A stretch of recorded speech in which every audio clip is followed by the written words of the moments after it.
you know, I just wish you'd joined us 20 minutes ago. Welcome to the show. The last 20 minutes have been very memorable in the company of one of my guests.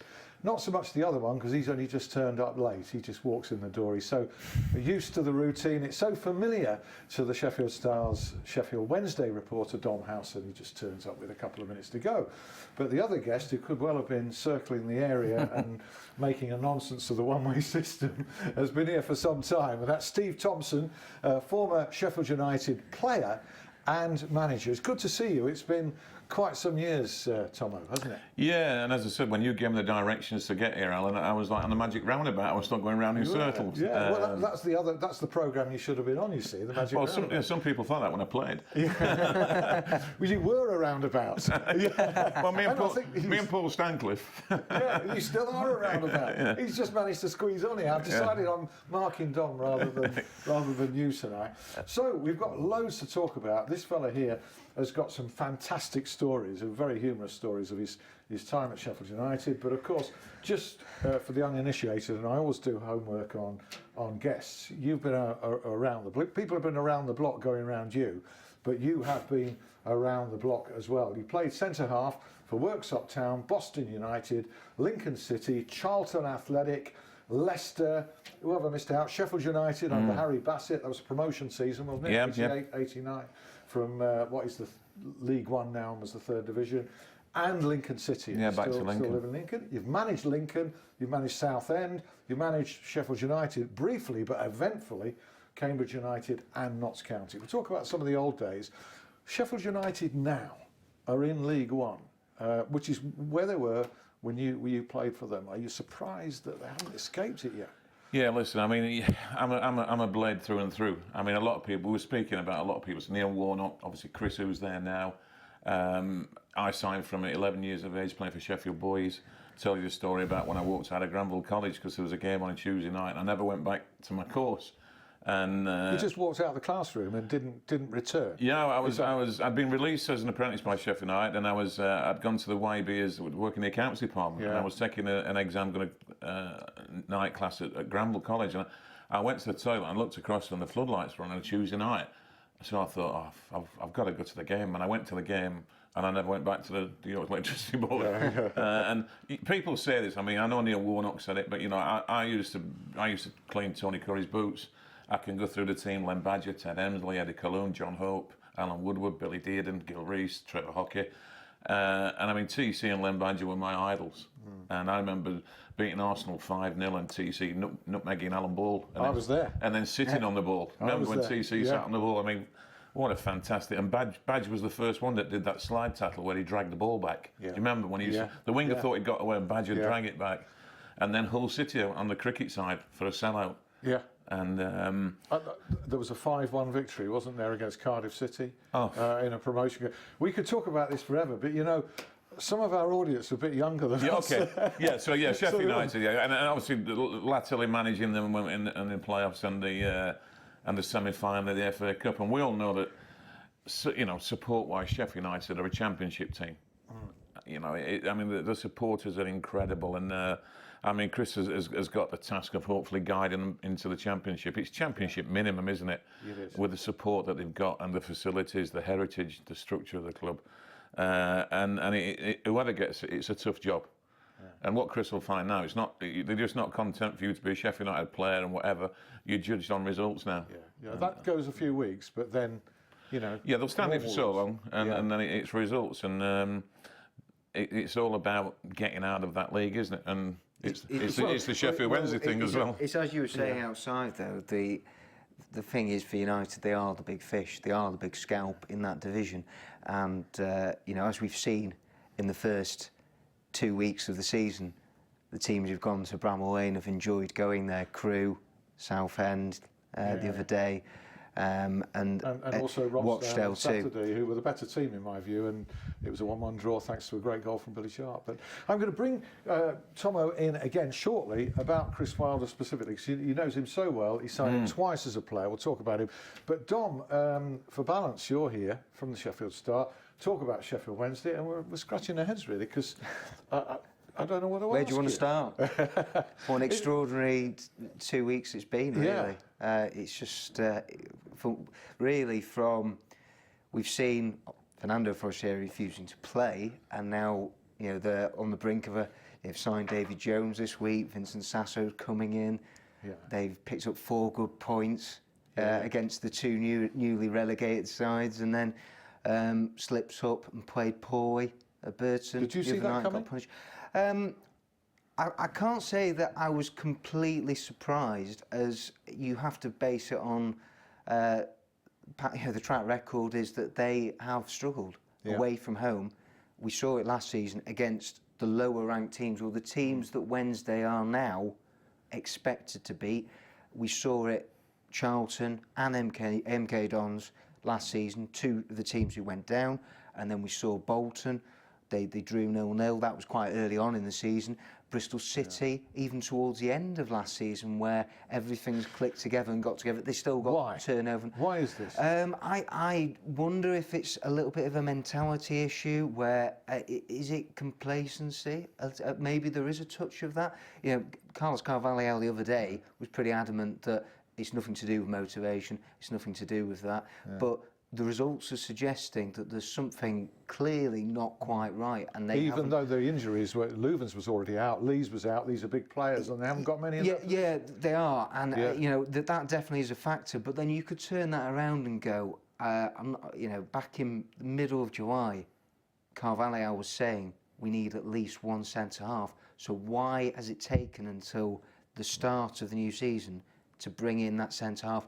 There are again factors behind that. It's not an easy, you know, market to work in. You know, again, especially they're looking for British-based players, and you know, clubs know that Sheffield Wednesday have some money to spend, so they are inflating prices for. You know, there were targets like, as we know, Grant Hanley and Lewis Dunk, who they've inquired about. They were interested in, but they cost a lot of money, and so maybe, you know, Wednesday being prudent in their business, and as we've seen over the last 13 to 14 months, on the whole, they've got more things right than wrong. Okay, big game against Leeds this weekend. Sheffield United go to Millwall. Before I ask you about it, Dom, you alluded to the big story of the week or of the fortnight, but it was all over very, very quickly, unusually quickly. When a player is at loggerheads with a club, there's a fallout, he refuses to play.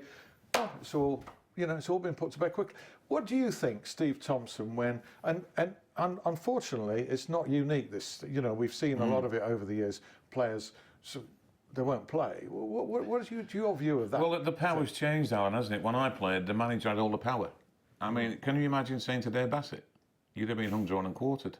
Brian Clough, you know, and the power's drifted to the players now, where the players seem to dictate the terms, and you're massaging egos of players. You're not managing a football club. You're massaging the egos of a lot of players, and the higher up you go, the worse it gets. And I'm surprised the PFA don't seem to take any kind of action against against the union for the players, and say, look, you can't do this, and the maximum fine should be imposed.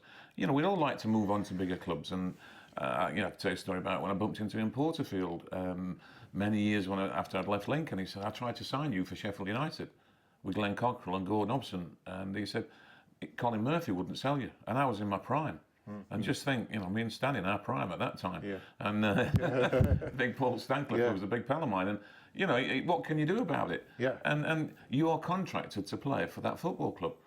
If you were, you know, Joe Public doing that, you'd be fired on the spot. Absolutely. So it's an unsavoury thing. I don't like players hiding behind agents under any circumstances. And Fernando Forestieri gets some redemption from me for not attempting to do that. I just don't believe that people should be saying, but it's the agent causing the problems. The player employs the agent. What do you think? Agents. I mean, the bind of a manager's life. I mean, I had it at. I mean, obviously, the higher up you go, the more agents you're dealing with. I mean, at Sheffield United, I mean, some of these contracts are like War and Peace. You know, if they tied the shoelaces, they got a rise. and I had one player, I'll not name him, and his agent was asking for thousands upon thousands of pounds, and I said to him, how many England caps has he got? And you know, he was coming from Rotherham United at that time to Sheffield United, and I said, you know, he's coming to a big club. No disrespect to Rotherham at that time, And I said, "You come into Bramall Lane, you know, with 25,000." What was refreshing and rare about the Forestieri saga, as I mentioned in my column this week, trying to be fair and address the issue, was that the club held firm and prevailed in very, very quick time, Dom. They did, and it was very much a victory for Sheffield Wednesday. I think the club, I agree with what you put in your column, that I think the club handled it very well. They nipped it in the bud as quickly as possible, and I thought, I mean, the biggest revelation when you go deeper into it is that Forestieri didn't want to play against Aston Villa. And so for Carvalho to say that and admit that after Norwich, I think we were all thinking then, well, the writing's on the wall here. There's no coming back from this. But to be fair to Forestieri, as you say, he has learned from the errors of his ways, and he's come back and he's put his hands up and gone. He's made a mistake. I still think that it's not completely over. In terms of, I would still like to get clarity from Forestieri on the specific reasons behind why he refused to travel to Norwich, why he let his club, his team, the fans down, and I think we would all like to know, because again, there's been murmurings, there's been things going on. Derby put a £7 million bid in for him last week. That was rejected. Could it have been to do with that, or is it because, as what is perhaps allegedly being said, is it because he's trying to engineer and wanting a new contract when he still has 3 years left? 3 years to go, and the club are entitled to say, "Hey, you signed that, you honour that." But I kind of understand if he thinks he should be the top earner, because he's undoubtedly the star player. I couldn't agree more. He is. We saw it on the opening day at Aston Villa. I didn't even think that was one of his better matches. No. But who came up with the goods? Who delivered? Don't kid yourself though, Dom. The agent will be behind that, because the agent wants money. Every time that lad moves, the agent gets money. But should a player be listening if an agent says, "Hey, I don't want you to play tomorrow, you should pull out, don't play"? Should a player even entertain? You would think not. You would think the agent would say, "Look, whatever happens, you need to play." If an agent told me he was advised poorly. There's no doubt about it, and we've seen that, and that's why he's had to hold his hands up and admit. I do hope he's dismissed the agent in that case. I really do. I mean, that's a story I'm looking forward to reading sometime. But can you imagine the agent saying, "Well, you might break your leg"? So if you play and listen, I'm not condoning it. It's agents who, I mean, unless they're a product, aren't they? It's like selling cattle, isn't it? And that's what a football player is to an agent. It's about making money. I hope the Sheffield Wednesday supporters will treat him as he should be when he gets onto the pitch as well. Well, they are paying his wages. Yeah, he came on the other night as a substitute in the second half, and he got a very warm reception. Because of the formal apology, he's shown remorse in their eyes. He's an asset to this football club. They realise that, and so they're willing to forgive and forget. And I expect to actually get again a standing ovation against Leeds. And frankly, I can see him delivering against Leeds on Saturday, because of course it was between Leeds and Wednesday who were going to sign him in the first place. There was a bit of a tug of war, and then there was that quote from Massimo Cellino where, when Leeds pulled out of signing Forestieri, he described him as someone with a weak mentality, of course. So it just makes it again all more fascinating that we've got a big Yorkshire derby and then this subplot of Forestieri this weekend. And I agree with you entirely. I think he'll get a good reception. I think he's likely to be the star player and potentially a match winner. But what's so rare about it, okay, chairmen with their backs against the wall always come out with, "Well, he's not for sale." But it's rare for a chairman actually to mean it. And I think we all suspected this chairman's a bit different, Dave Ponchat. He's a bit different to most. And on a point of principle, he meant it. And I honestly feel that if it had proved to be a case of Forestieri not backing down, he would have let him rot, and potentially an asset will depreciate in the result. I honestly feel he would have taken it that far. And I think Forestieri knew he meant it too. Do you not think? No, definitely. Yeah. But that was it. Their stance has not changed throughout the last 2 months between Chansiri and Carvalho. They've gone, where we are not under pressure to sell our star players, and we're not going to sell our star players. And so they stuck by that, and so they let Forestieri know in no uncertain terms that he's not going anywhere, and especially not to a rival. You know, as we saw, you know, Derby. You know, I think everyone would have been mortified if Wednesday would have even considered selling him for $7 million when it's just nowhere near what he's truly worth. Well played, Sheffield Wednesday, Carlos Carvalho and his chairman on this one, because I think it's really good that they've put a marker down, and they put a marker down to the whole of football there, Steve. Well, hats off to the chairman, though, if that's what he said and was prepared to do. Hats off to him. Yeah, I wish more clubs would follow suit. Sheffield United, as we speak, or at least when I came in the studio, we're in the throes of signing a new goalkeeper. George Long, very, very promising, but he's had a dreadful start to the season. And it looks like Simon Moore from Cardiff City is joining the Blades for £500,000, which is a lot of money for a goalkeeper in League One. Absolutely. I mean, when I was managing Sheffield United, and we were going for the playoffs out of the Championship, I was allowed to spend £700,000, and that was for 2 players. And one was Ian Hamilton from West Brom, the other was Paul Devlin. Yeah. And then I managed to get Chris Wilder thrown in as a bargain basement for 50 grand. I do remember that. I remember seeing him in the car park after you signed him in that busy period, which we'll reflect on in the second part of the show. But you therefore know Chris Wilder very, very well. What kind of a person do you assess him to be, and how do you interpret the challenge? Because it's a huge challenge for any manager at Sheffield United right now. I mean, Chris was always a thinking man's footballer. As you know, he was a right back. Like a lot of us, he wasn't blessed with pace, but he understood the game. A lot of us. He was technically very good and read the game. Yeah. A quick story for you, because when I got Colin Murphy to sign him for Notts County, I remember Colin saying to him one day, say, Chris, when you came out of your mother's womb, a footballer was born. But what your position is, I don't know. Chris went, thanks very much. but he always thought about the game. Whenever, you know, when Chris was he was a young boy when I was at Sheffield United. He was about 21, I suppose.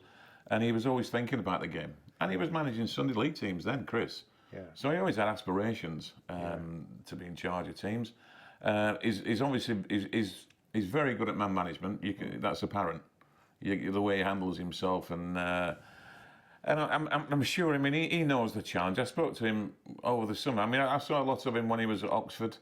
When I was at Notts County, I offered him a coaching job or assistant manager's job, but he wanted to stay at Halifax and be the manager. Yeah. So it tells you that he wanted to be the number one. Yeah. And actually, in fact, John Gannon came with me, a midfield player.